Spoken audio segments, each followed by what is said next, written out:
Welcome to the Books of Titans podcast hosted by Eric Rostad. Join him on his 15-year journey through the immortal books. He'll share what he's learning, explore profound ideas across time and cultures, and share the one thing he always hopes to remember from each immortal book. Today I'm going to cover Rhetorica Ad Herennium. That's Latin. What it means in English is rhetoric for Herennius. And this is book 37 for my 2025 reading list. This is a book that's over 2,000 years old. It was written probably sometime around 90 BC. And it's a Loeb book, one of those small, they come in green and red. This one's in red, which means the book is in Latin. So on the left side of each, if you open up the book, on the left side is Latin, and then on the right side is a rough English translation. And if you look at the cover of this book, it has the name of the author in brackets. And the name of the author is Cicero, and the brackets simply mean that we're not really sure if Cicero actually wrote this. And in the introduction of this one, the author says that it's likely that he did not write this. And so, author unknown, but this is a book about speaking. It's about a book about rhetoric, as the title would suggest. And so I got this book for a very particular reason, in that as part of this book, there is a section about memory. It's something I'm very interested in. I'll talk a little bit later about why, but this is the oldest surviving treatment on the subject of mnemonic systems. And mnemonic just simply means that something that aids our memory. So if you have any interest in this at all, in the sense of just perhaps even remembering what you read or what your spouse tells you, or maybe you want to memorize a poem or something like that, this is the first thing that survives about memory and how to remember things. And it's a system that is still used today. In fact, I've heard a number of people talk about this exact system. I never knew where it originated, but this is where it originated. So the part of this book, I'm not going to talk about the whole book by Cicero or not Cicero here, but I'm going to talk about a very particular section that's just 10 pages long, and that's the part that deals with memory. I would have it's funny thinking that this is the first thing about memory that we have in print still, because I would have loved to have heard what Homer had to say about this topic. There's this idea that Homer or bards of that time would just travel around, and they had these entire epics memorized. And so, how did they do that? How do you remember an entire epic like that takes 20 or 30 hours to read? Like, if it was something that would be performed over 2 or 3 nights, long nights, how would one person memorize that? Like, how do people today memorize entire books, or maybe they memorize the entire Bible or something like that? Like, how do they do that? I think what we find out in this book is some ways that can help with that, and maybe some ways that we can start practicing this ourselves. As for the why of this book and this particular section, this comes on the very last page of those 10 pages. This is the why behind wanting to do this. And so here the author says, "Indeed, there is never a moment when we do not wish to commit something to memory, and we wish it most of all when our attention is held by business of special importance. So since a ready memory is a useful thing, you see clearly with what great pains we must strive to acquire so useful a faculty." End quote. So that's kind of, even though it's at the end, that's kind of the why we're looking at doing this here. Just the importance of memory. And I know we might get to the point where we think that, well, do we really need this anymore? Like, I can just take the phone out of my pocket and hit record and record whatever idea, or I can just look something up quickly, and just even, as AI and things like that, speakers and all sorts of things where we can just say out loud like a question we have and it gets answered. What's the purpose of memory anymore? But I think it has such crucial importance, especially for us as readers. Like, the more that we have in our memory that we can recall as we're reading other things, like, that just enhances the reading experience. So that's just one example of why I think memory is really important. But let me get into it. I'm just going to have one segment in this episode, and I'll just kind of go through the argument in this work, just piece by piece, and we'll go from there. So the author says, it starts out by saying that there are two kinds of memory, and this is pretty obvious, but there's natural memory and then there's artificial. And natural memory is this, and this is a quote: "The memory that is embedded in our minds, born simultaneously with thought," end quote. So that's pretty obvious, just the natural things that we memorize or remember. The second is artificial, and this comes through training. And so here's the quote about that. The artificial memory is memory that is strengthened by discipline so as to become exceptional. End quote. And then the author ties these two things together by saying this: the natural memory must be strengthened by discipline so as to become exceptional. And on the other hand, this memory provided by discipline requires natural ability. End quote. So you see how these two things, the natural and the artificial, need to be tied together and need to work together. So you're going to have a natural ability to remember certain things. I mean, just think back to your childhood. There's things that pop out. Maybe when you read certain books, some things pop out. Maybe you can't remember other things. You have just a natural ability to remember things, but you also need to hone that skill and practice it through discipline and that sort of thing. And so that's the artificial side of things is really what the rest of this book is going to focus on then. Towards the end, the author says, the beginnings of things arise from natural talent and the ends are reached by discipline, end quote. So again, kind of obvious things here so far, but now let's get into what is involved in artificial memory.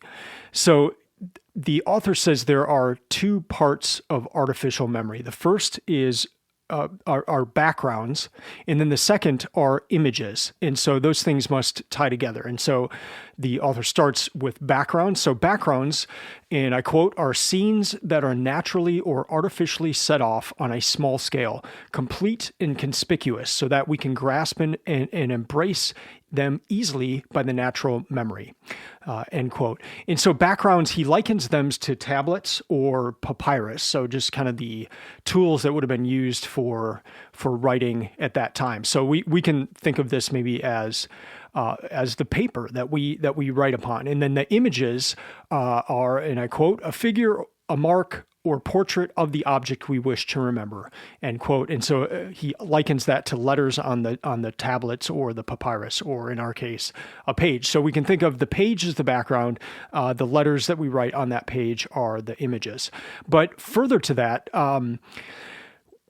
there's this idea of a background being a room.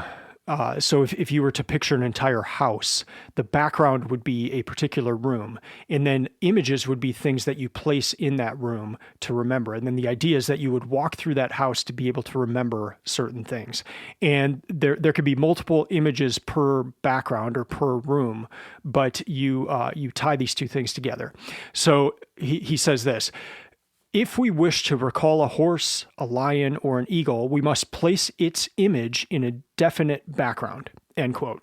So I think it's just interesting that there are two parts here. There's this background, and then there's the thing that we actually want to remember. So there almost has to be this bridge for us to remember the actual item. So if it's a horse or a lion or an eagle, we're not trying to just solely remember the horse, the lion, or the eagle. We're placing that horse, lion, or eagle within a background.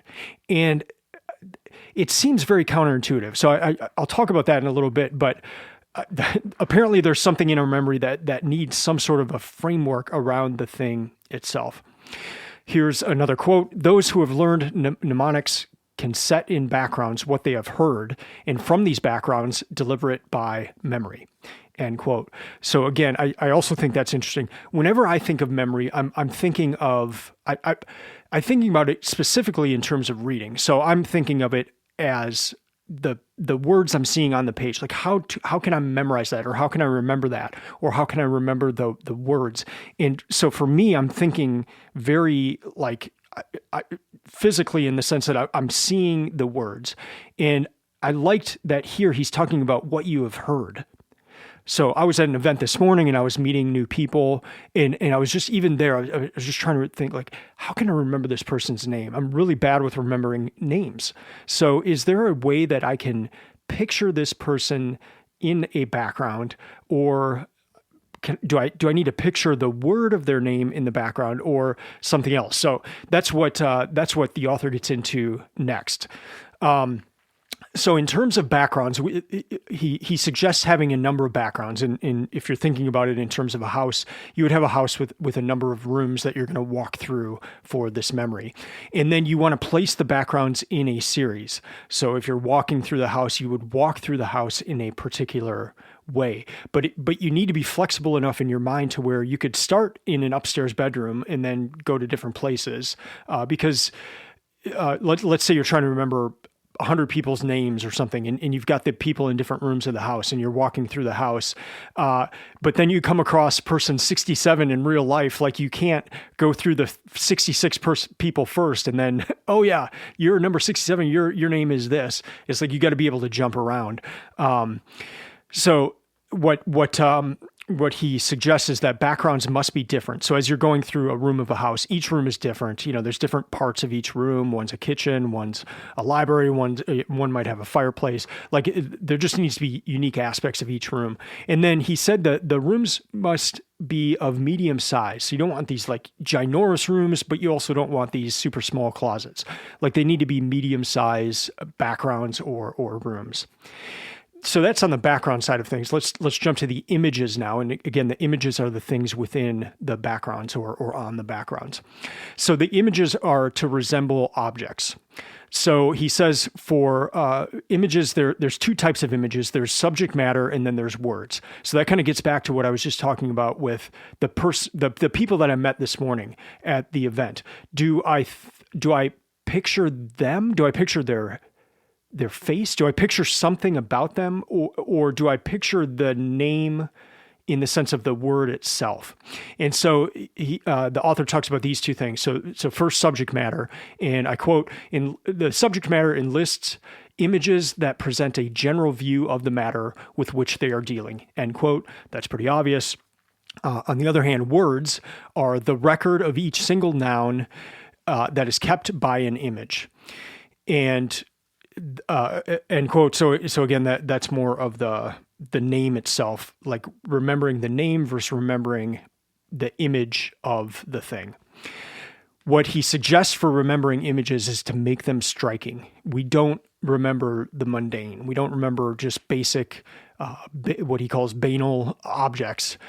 We remember things that are striking. So even if you think back to your youth, maybe you have a lot of things that stick out in your youth, but if you think about them, part of it is just because it's such a unique thing, and maybe it's the first time you've come across that in your life because you're young and you just don't have a lot of experiences. So maybe part of that memory is just that, oh, wow, this is the first time I ever saw a volcano erupt. And I can picture myself there because it was such a striking thing. And that's part of how you remember it. And so as we're going through backgrounds, the backgrounds need to be kind of generalized, but like have unique aspects of them. But the images themselves within those backgrounds, they must be striking. They must stick out to help us remember them in our memory. The other thing the author suggests is to not use images that others give you. And so some people will try to say, like, here's the best way to remember this. If you think of this as a whale and this, but he says, don't do that, because then you're just using someone else's image or imagination. What you want to do is use your own. And when I read this, I thought about a recent event we had with author and poet Malcolm Guite. And someone asked him a question, and he said, the thing that's so damaging about screens right now, especially for kids, is that it's taking away their imagination in the sense that someone else is giving them images. They're not coming up with their own images. And I think about this often with movies too. Like there are particular movies that I just don't want to watch, or shows that I don't want to watch, like specifically about books that I've read or books that I want to read, because I don't want those images in my mind. I mean, even just seeing a trailer, like that puts those images in my mind of what that filmmaker thought that looked like. So even like The Lord of the Rings, I watched the first movie. I don't want to watch the other movies. Just I would rather read the books so that I have my images in my head. And I think that will help me remember it more. Then I think about that, and I also like just watching a movie will help me remember books as well. But there's some aspect of the author saying here that you need to use your own images and not images that people give you. At the end here, the big focus is on practice, practice, practice. This needs to be a regular exercise thing. Otherwise, it's worthless. So you need to be, as you're trying to remember things, you need to create these backgrounds and then put the images within them, but then review it. Like think about it often, go through the exercise, go through the house where you've got the different rooms, you've got the different backgrounds, and then the images within there. Well, what do you think? I find this very difficult. I have a hard time conjuring up images. I mean, just even like as I was reading this, I'm trying to think, okay, close your eyes, try to picture something. Like I just see black. I don't see images. And I know in talking with others that they have a very vivid imagination in the sense of being able to just see and create images in their head. I just kind of see like a blank nothing. And so I don't know if that means that this is something that I need to practice and just maybe just take one room of a house to try to remember one thing. And maybe I try it orally in the sense of if my wife asks me something or asks me to do something, I have just terrible memory when it comes to that kind of thing. So what if I started just with that of the basics, the things right in front of me every day, and just tried to start remembering them. I find that I need to write things down to remember them, or I need to almost use like brute force of just encountering an idea over and over and over again. But what if this idea, even though it seems very counterintuitive of like having an in-between point there, an intermediary thing, what if that is something that can actually help with my memory? So that in terms of a one thing from this book, that's the thing, because it's so counterintuitive to me. I just think of like, okay, if I want to memorize something, I'm just going to go to that actual thing and just memorize it and maybe by brute force. And I just think back, like when I was a kid, I played violin and I learned with the Suzuki method. And it's a method where you learn by ear. So I didn't learn how to read music first. I would listen to tapes of violin songs over and over and over again. And it was kind of a brute force way of learning, like in the sense of just, I knew the song by heart because I had heard it so many times. And still to this day, when I need to learn a violin part, I'll listen to a song 100 times. And it's so embedded in my mind that I can just play it. And so that's the way I've always done things. And it works well for violin.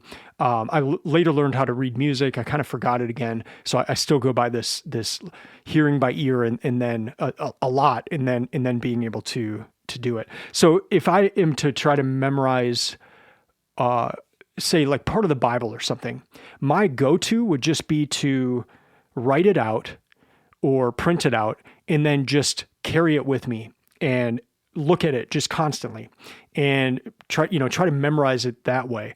I've never thought of trying to put different parts of that text in different rooms and assigning an image to each part of the text. Like that's just something that I've never done or considered, but it's something I want to try, even though it's hard for me just in the sense of like not being able to even really visualize a room. Like it doesn't come natural to me, but maybe there's something in that. Maybe there's something in our brains that needs that intermediary part.